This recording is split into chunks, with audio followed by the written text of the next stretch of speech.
All right, personal health and wellness, it is time to go to work. I'm really excited about bringing you this content. We're going to start in Module 1. Hopefully, you've navigated everything, you've taken your pre-test, you're in good there. For Module 1, we're going to look at content, including this down here. First of all, we're going to look at the health and wellness dimensions. We're going to bring you to a website here in just a few minutes that's going to show you some things about that. We're going to talk about causes of death. And we're looking at directly America here. And then we're going to look at some risk factors. And we're going to talk about the difference between what risk factors are. We're going to talk about behavior modification. And with that, how we can integrate disciplines into our behaviors. And I'm going to share some of my own disciplines with you. Then we're going to make some goals. But we're going to be smart about our goals. And that's an acronym. It's a great acronym to help you to create, but then also meet goals that you're going to set forth for yourself in the future. And then we're going to do a little SWOT analysis. And I'm really excited about seeing those roll in because that's an assignment where I get to see you as a person, not just as a name on a screen. And I'm going to hopefully give you some things about my own SWOT analysis and my own SMART goals to kind of help you connect to me as a human and not just a video.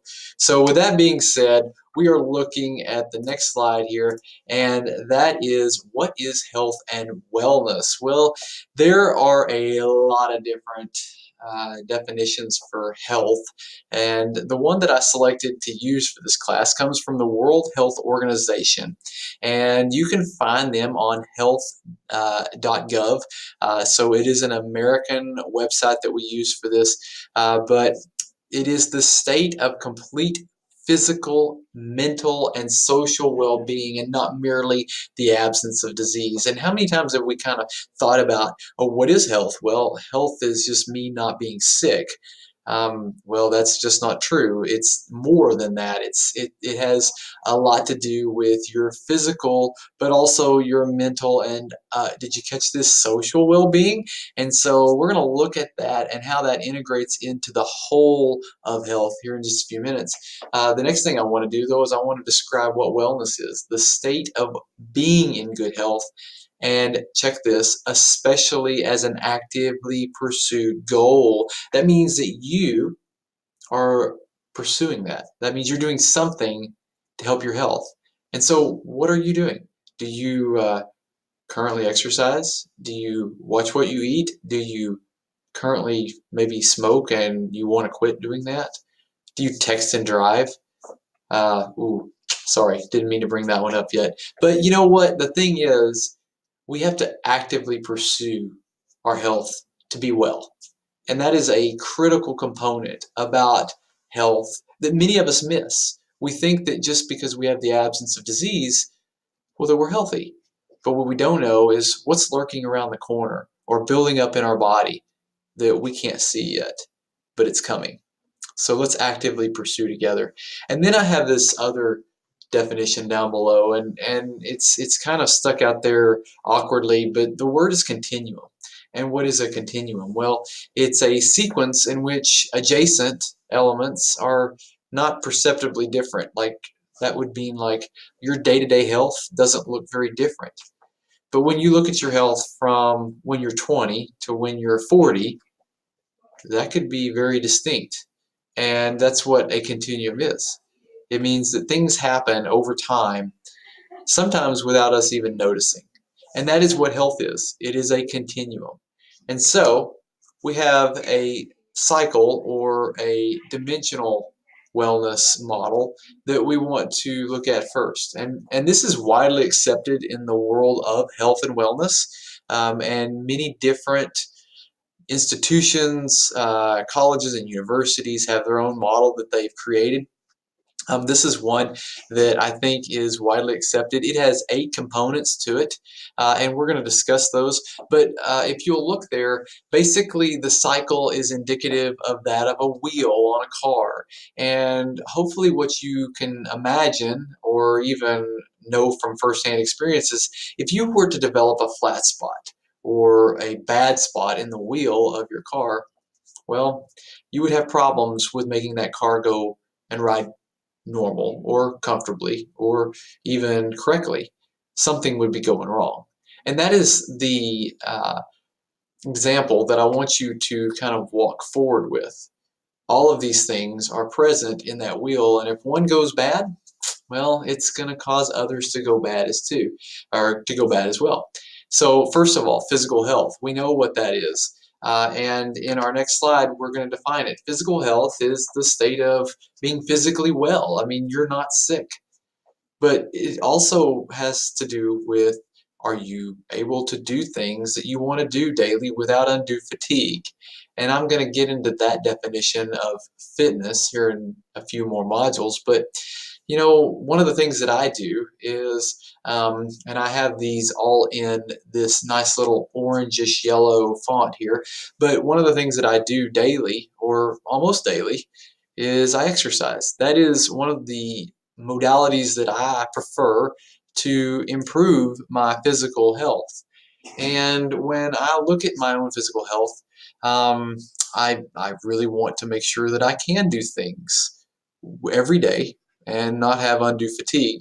And you probably know what that fatigue feels like because you have gone home at the end of a day and you just wanted to crash. Well, are you able to do extra? And that helps to quantify or assess what our physical health is. Number two is social health. And do you have satisfying and healthy relationships and connectedness? Now, I have to say this. Are these close relationships? This is where we're looking at our social health. Because you have 3,000 followers on Instagram does not mean that you have social health. That means that you have a lot of people liking your pictures. And so what we want to understand is our social health actually improving? And how do we know? Well, it's because we have healthy relationships with people who are giving positive influence in our lives, that we are growing together. And when I say growing, I literally mean going in a good direction. The third is intellectual health, and intellectual health is using your brain to meet life's challenges. And so this sometimes gets at us because we're like, hey, I'm in college. Of course, I'm improving my intellectual health. And I would have to agree. You're right. If you're in college and you're here because you want to improve your intellectual health, then that's fantastic because that's why you should be here. Many times, what we know though is that after college, unfortunately, some people kind of close the door to intellectual health. They think that they're finished. But what we have found is that if people will continue to improve their intellectual health, well, then that spills over into so many other areas of our health. In fact, they have directly linked that if you continue to challenge your brain, you're less likely to have Alzheimer's or dementia. And so we see a physical health improvement as well as our intellectual health improvement. The fourth is emotional health. And by far one of the areas that I don't always like to talk about because I feel like I'm emotionally poor in my emotional, or I'm poor in my emotional health. But this is controlling your emotions and expressing them at appropriate times. Now, let's be real. We all kind of, sometimes lose our intentionality with our emotions. We let certain things get to us in ways and we express them, and then we have to beg for forgiveness. Or maybe that's not you, but it's certainly me. And when you see the next video with my wife, you'll probably see some of those things come out because she can verify that sometimes I'm emotionally health poor. But we need to be intentional and we need to think about how we distribute our emotions, especially to other people, because we have to think about the fact that they have emotions connected to ours. And so this is a very difficult area. We're going to look at this a little bit more in Module 2 when we talk about stress and then in some other modules going forward. But I hope that you will be intentional with your emotional distribution today. The next one is our spiritual health. And so what I have to tell you is that regardless of if you're religious or not, you have a spiritual health. Even though you may say, well, I'm an atheist or an agnostic, you still are declaring that as your spiritual health. And so what we want to know is, do your beliefs or convictions guide and direct your life with your values, but also your behaviors? And the answer is yes, it does. And we found that to be true regardless of religious affiliation. One of the other things is that I will look forward to every day is daily and then weekly worship to improve my own spiritual health. One of the other things that we look at is environmental health. Environmental health is kind of multidimensional in and of itself because everywhere we go, we're in an environment. We're not just looking at the global environment, although that is extremely important. But I put down in my own little statements here that I've elected to remain rural. I live in Poto, and I'm very happy here. And some of you kind of probably scoffed when I said that. But I've lived in the metropolitan areas, and I've found that this suits me better. It keeps me better grounded. It sustains my other areas of health better. And it gives me opportunities that I wouldn't have if I would have continued to live in the metropolitan area that I did. And so I'm going to remain rural. The other thing that I kind of stuck in here was litter. I am a huge advocate against litter. That means that I even will pick up trash if I see it on campus, but I hope that you kind of think about that too. And you know what? We've all kind of accidentally littered. I'm certain that, you know, I've let some trash fly out of the back of my pickup bed, but the reality is that's not something that I want to do. I want to be intentional about not seeing litter, and so that's kind of an environmental health thing that I look at. Another thing is I like to recycle. I'm not wearing a shirt that says planet over plastic, but I probably have one at home, and it's probably made out of recycled materials. But you know, one thing that we know is that recycling does help our carbon footprint. And one of the things that I would recommend that you consider is how can you participate in recycling? Another item that I have right here is my handy dandy aluminum water bottle, and I refill that. Um, my goal is 8 times a day, but you know that doesn't always happen. But I use this, and it saves me money because I don't buy plastic water bottles out of the vending machine or from the store. And I have a nice little filler right down the hall from my office, and I can use this, and that helps me to reduce my carbon footprint as well. And so that brings us to our final two dimensions here, and that is occupational and financial wellness. And what we want to do is we want to kind of give them a little bit of love on another slide because we're going to do these here and not talk about them much more. But occupationally speaking, what is it that you want to do for an occupation or a job? Well, that matters because that dictates your happiness in so many different ways. If you think about it, and I go back up to this slide, my occupation will absolutely affect my physical health. Think about stress, but then also think about what it is that I do. Are you going to work or are you going to sit in an office all day? That's going to affect your physical health. It's also going to affect your social health. Does your job keep you from communicating to people that you love and that you want to have a relationship with? Does it improve your intellectual wellness, or does it just basically keep it downtrodden and static? Does it help with your emotional health? And does it affect your spiritual health? Workaholics are known to work on Sundays and not attend a worship service. Another thing is environmentally. What is that doing to you? Are you in an environment that is completely constricting to your personal growth? And if so, find a way out of it. So occupational health definitely matters. And so where you work is what we're trying to get to. Another thing here is contrary to what people often think, job satisfaction is not closely tied to high wages. I made a lot more money when I lived in a metropolitan area. I also spent a lot more money when I lived in a metropolitan area, and I hated the job. And I'm so glad that I'm doing what I'm doing now because it has allowed personal growth in all of the other dimensions in health. You can reach optimal occupational wellness when your personal goals align closely with those of your employer and you make contributions to both sets of goals.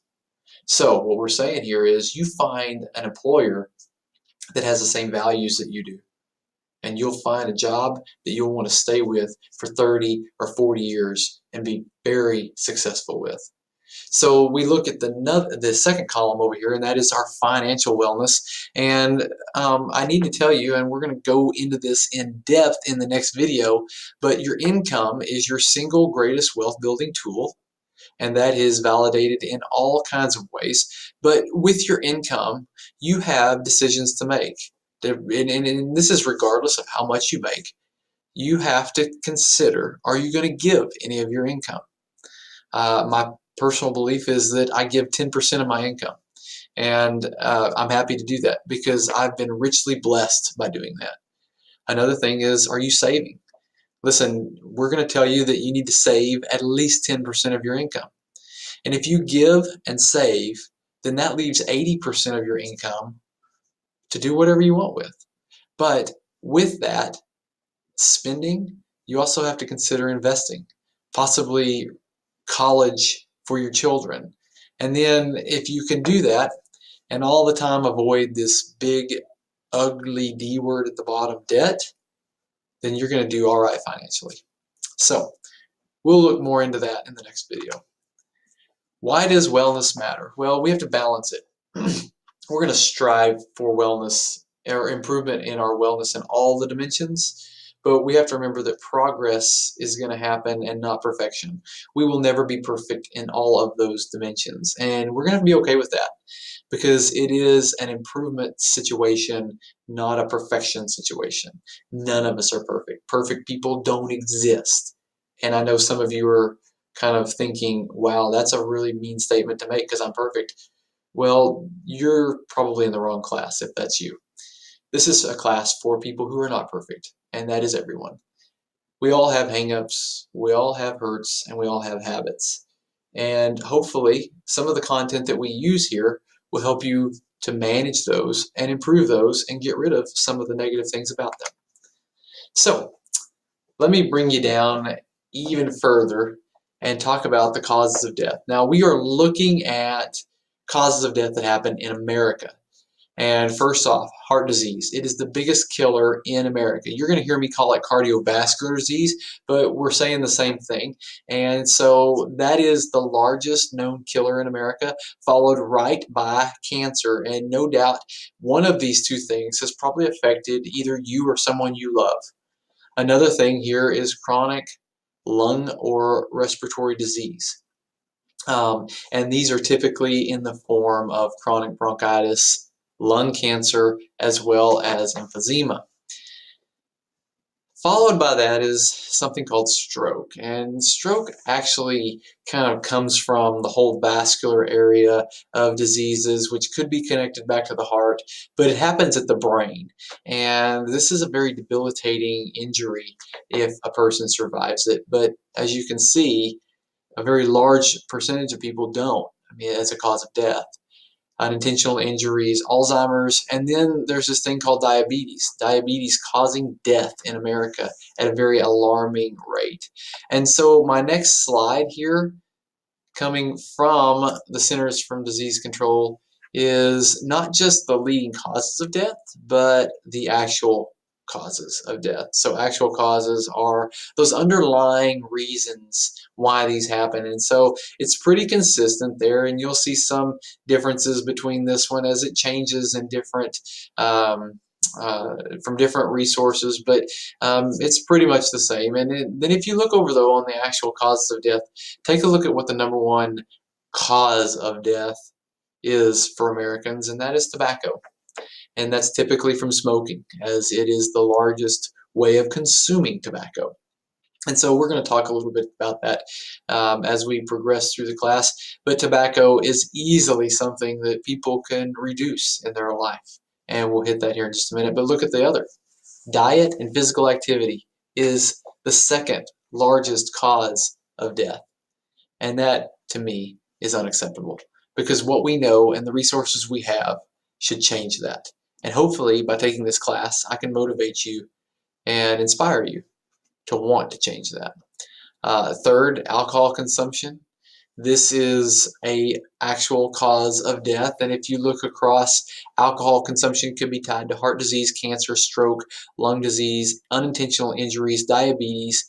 Wow, a lot of those. And that's really difficult to understand at this point because we haven't explained how that connects, but I'm going to go ahead and tell you that it does connect.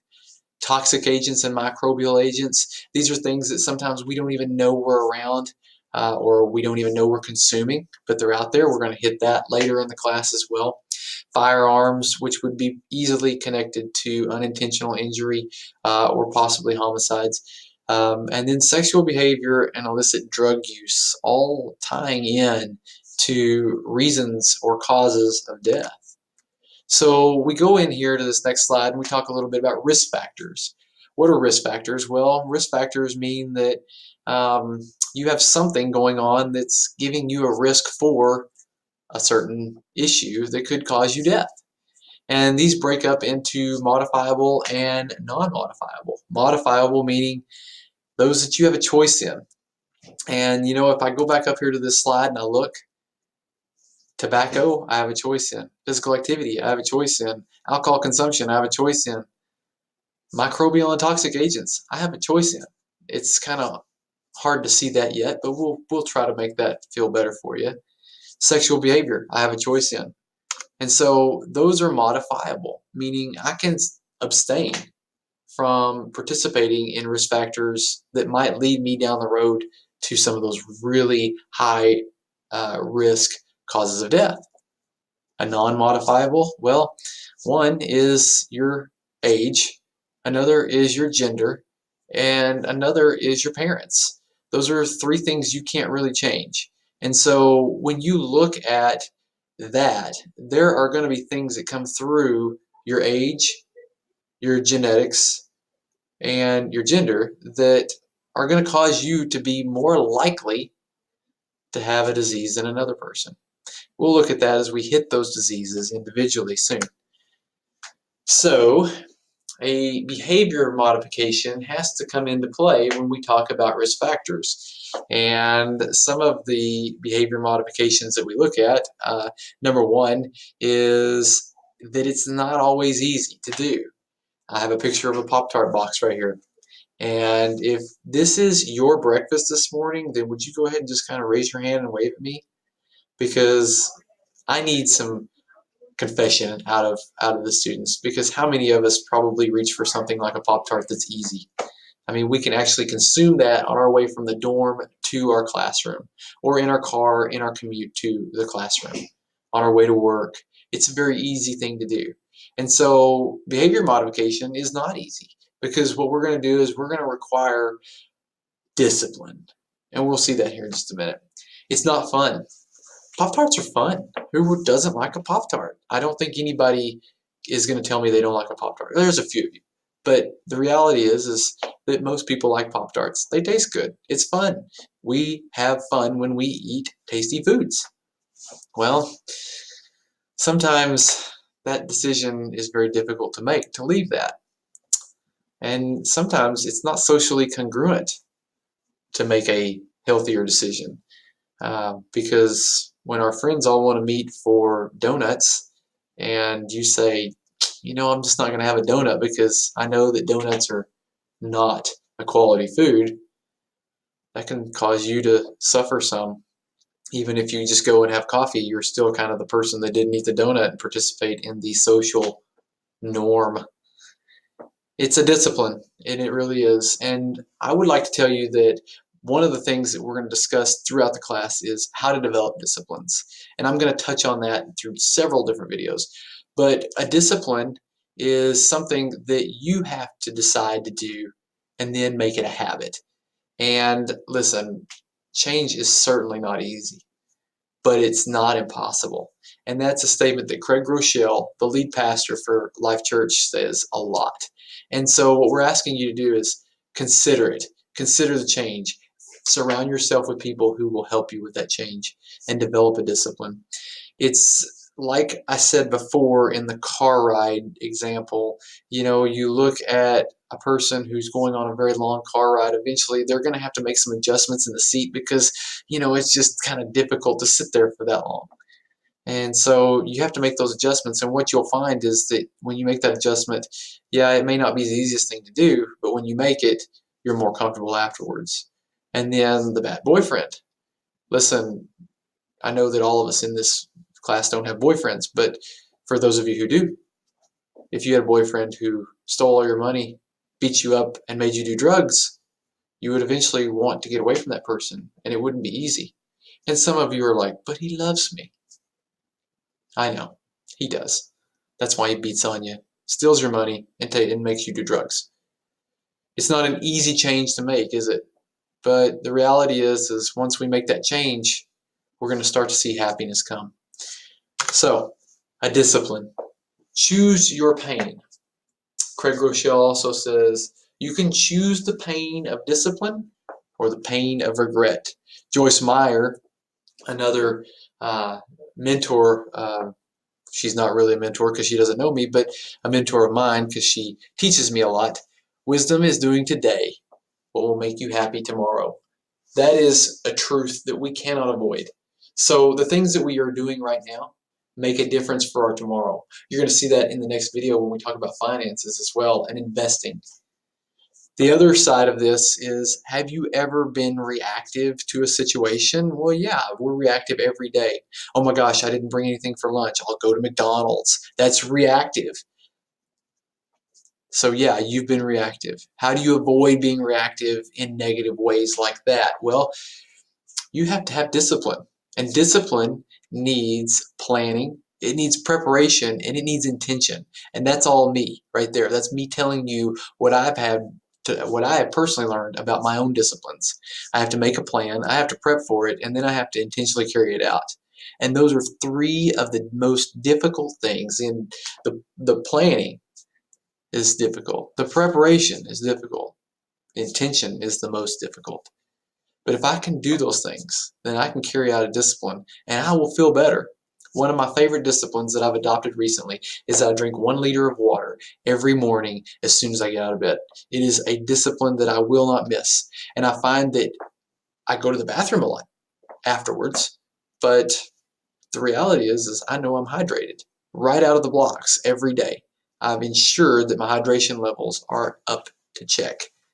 So that's a discipline. Maybe that's something that you could do just to start easy health disciplines on your own time.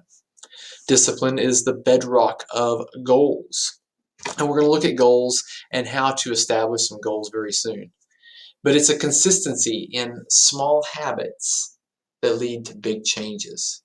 And so consistently drinking my water every day has led me to only choose water or a unsweet tea. And listen, I know we're in the South, sorry, but an unsweet tea or coffee as my 3 beverages of choice.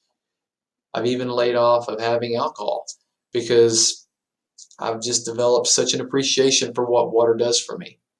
So that is the big change from small habits. So we want to look at goals. You all probably have goals. You've made goals. You've seen goals not happen. It's probably because we didn't use our smarts with goals. And SMART is basically an acronym to help us understand how to perform goals. Goals are specific. That means they tell us what we want to do. Goals need to be measurable. That means how will we know when we've reached it? They need to be achievable. It is something I have power to accomplish, isn't it? Realistic. Can you realistically achieve it? Well, with the right steps, you can. And then timely, when exactly do you want to accomplish it? And so what we're going to do is we're going to ask you to develop your own goal and make it SMART. Now, one of the examples I will give to you is this. At one point in my life, I decided I wanted to run a marathon. And when I did, I said, this is a goal I want to do. It's specific. I want to run a marathon. It is 26.2 miles. For those of you who don't know, a marathon is not a 5K. A marathon is a marathon, 26.2 miles. And when I decided to do that, I had to somehow identify how long it was going to take me to do that. Because in the running community, and I have adopted myself into the craziness of the running community, they will ask you when you say you're running a marathon, well, what's your goal time? Well, I made a goal time. I wanted to run it in under 4 hours. So it was measurable. I knew what I had to run every mile to make sure I met that goal of under 4 hours. Was it achievable? Well, to be frank, I didn't know. It's hard to put something like a marathon out there, 26 miles of running, and say that you're going to get it done, because there's a lot of doubt there. But on the other side, you have to be optimistic, right? And that's what I was. And I surrounded myself with people who were positively influential. And they told me that I could do it. And with the right training, it'll get done. And so that's the people I stayed around. I stayed away from people who were telling me no, it couldn't happen. And I never looked back. Is it realistic? Yeah, it's realistic for me. I was already at the time when I decided I would run a marathon, running a half marathon distance in my training, and so I felt like I could do it. So it was realistic for me at that time. But you have to understand too that this was 3 years after I had started running consistently 4, 5, 6 days a week. Timely. I picked a marathon that I gave myself 4 months to train for, and the first one was the Oklahoma City Marathon in April, and so I chose to use that as my time. That way I could train during good weather, which helped me make it achievable. But my exact time was April, and it just happened to fall the day after my birthday. And so I was very excited to make that my very first marathon. So that is making a SMART goal. Your assignment, which you will see in just a few moments, is how do you make a SMART goal? And we're going to ask that you do that. Follow this, and then you're going to be looking at making a SWOT analysis. And we're going to ask you to perform a SWOT analysis on the 8 dimensions of wellness. So you'll go right back up in the slides here. You'll see those 8 dimensions, and we're going to ask you to give a SWOT analysis on each of those dimensions. You need to give 3 strengths, 3 weaknesses, 3 opportunities, and 3 threats for each one of those dimensions. I hope that what you do is, as you continue this assignment, you learn that A, you're not perfect, just like me. We're not perfect, but that we can be progressive. We can make things happen. I hope everything is going well for you. I'm sorry this was a little bit longer of a video. Not all of them will be, but the first one had to be because we had a lot to cover. Hope you're enjoying everything. I'll talk to you real soon.